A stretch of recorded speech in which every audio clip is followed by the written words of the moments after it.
الزمالك وأزمات نادي الزمالك. يعني الزمالك وأزمات نادي الزمالك لا تنتهي بجد والله العظيم. يعني نادي الزمالك أزمات كتير جدا، ويعني مشاكل كتير جدا.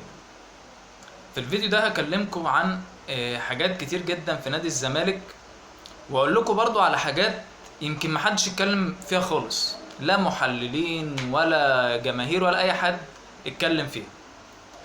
بجد نادي الزمالك اعتقد داخل على مرحلة في منتهى الصعوبة. والله بجد يعني نادي الزمالك داخل على مرحلة اعتقد صعبة جدا، صعبة صعبة صعبة. هقول لك ليه. هقول لك ليه، وعايز بس اقول حاجة يا جماعة. الكلام من وجهة نظري، انا بتكلم اللي انا شايفه، سيبكوا لا اهلي ولا زمالك ولا الكلام ده والله العظيم. يعني انا بتكلم على وجهة نظري اللي انا شايفه، وبتكلم على الحاجات اللي بتحصل على ارض الواقع. اصل انا مش هاجي اقول لك على كلام يعني ايه مش مطابق للواقع. لا، انا بكلمك على ايه، على الواقع اللي موجود. يعني انا بكلمك على الحاجات اللي بتحصل. انا مش هكلمك على اوهام ولا اقعد اقول لك على حاجات ما حصلتش، لا انا بكلمك على اللي بيحصل.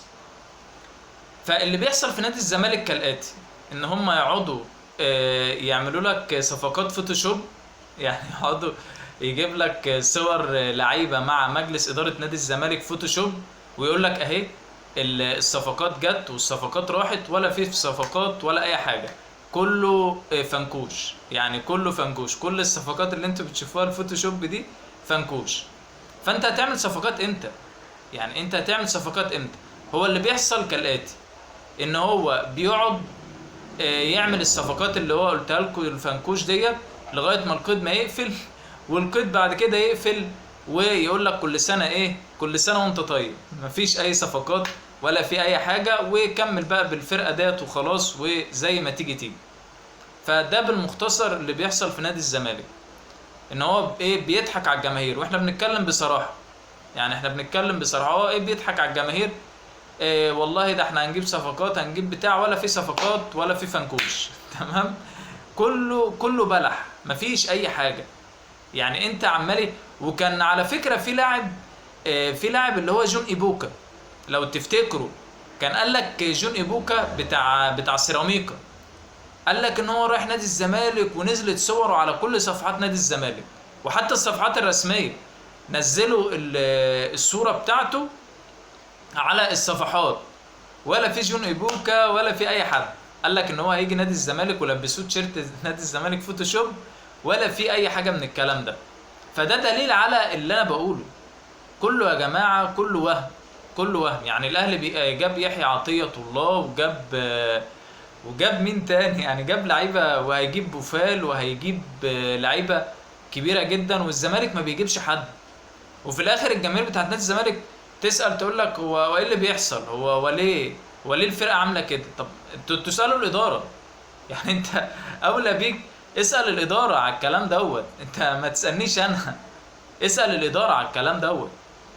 فلا، نادي الزمالك اعتقد ان هو مقبل على فتره صعبه جدا، والناشئين بتوع نادي الزمالك بصراحه لا يصلحوا، لا يصلحوا لنادي الزمالك قولا واحدا بصراحه. واداره نادي الزمالك نفسها لا تصلح. بصراحه يعني لا بجد، نادي الزمالك منهار جدا. وعلى فكره الناس اللي هتقول لي كونفدراليه، الكونفدراليه مش مقياس، مش مقياس لاي حاجه، لان الزمالك لما بيتدخلوا على بطوله فيها فرق منافسه قويه ما بتلاقوش. مفيش، ما بيبقاش موجود. فبجد لا، نادي الزمالك لما بيخش بطوله فيها فرق محترمه، زي ما شفنا في البطوله العربيه نادي الزمالك كان خارج في المركز الاخير، ولا خارج في المركز قبل الاخير. فلا بجد لا، نادي الزمالك لما بيخش بطوله حلوه، بطوله محترمه زي ما بيقولوا كده، نادي الزمالك بيخسر وبيطلع بنتائج كارثيه. بس فانا عايز اقول لكم في الفيديو ده ان كله بيبيع وهم للجماهير. مفيش اي حلول في نادي الزمالك، وناشئين نادي الزمالك ضايعين خالص، والفرقه نفسها حالها صعب جدا. اعتقد يعني كده، اعتقد كده. وانا الكلام اللي قلته لكم او اللي بقوله لكم يعني على ارض الواقع، بقول لكم على اللي بيحصل. فبجد يعني الاهلي جايب يحيى عطيه الله، وجايب اللعيبه دي كلها، وانت مش عارف تجيب اي حد. ما انت هتكمل باللعيبه دي ازاي؟ يعني لعيبه نادي الزمالك دي هتكمل ازاي؟ الفرقه محتاجه تدعيم جامد جدا. يعني فرقه نادي الزمالك محتاجه تدعيم وصفقات كويسه جدا.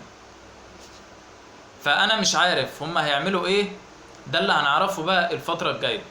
فانا بقول لكم هو بيقعد لغايه ما صفق مواعيد القيد بتتقفل، وبعدين ايه يقول لك بقى يلا خلاص كمل الموسم على كده وزي ما تيجي، والموسم كل سنه وانت طيب لنادي الزمالك. وده اختصار يعني للي بيحصل في نادي الزمالك. لكن ايه اللي هيحصل الايام الجايه؟ إيه الله اعلم، احنا هنشوف ايه اللي هيحصل. وان شاء الله باذن الله يعني نشوف نادي الزمالك هيعمل ايه. هل هيجيب بقى صفقات او مش هيجيب صفقات، ولا الصفقات هتطلع فنكوش؟ هو ده اللي احنا هنعرفه. انا حتى كتبت والله على تويتر، قلت الاهلي راح يجيب يحيى عطية الله، وراح يجيب مهاجم اسباني ومهاجم بلجيكي ومهاجم برازيلي، والزمالك واقف يتفرج. والله بجد يعني بجد حاجة لا صعبة جدا والله العظيم.